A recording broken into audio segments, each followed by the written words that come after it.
това видео ще научите как да добавите оферта. За целта е нужно да кликнете върху линка Оферти в навигационното меню.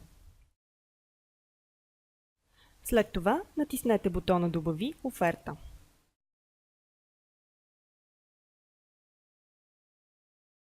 Изберете период на активност на офертата, както и период на валидност на ваучера.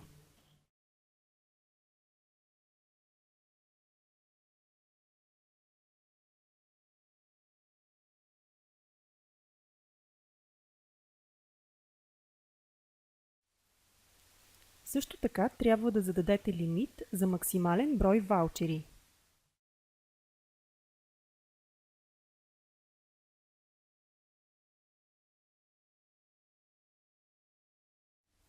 Заглавието на офертата и описанието е добре да описват подробно какво предлага офертата.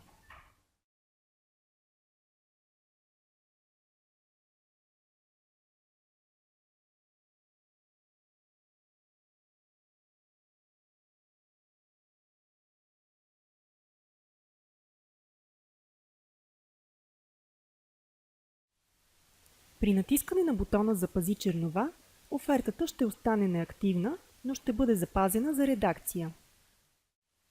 След натискане на бутон Публикувай, офертата ще се активира и отчитането на активния период ще започне.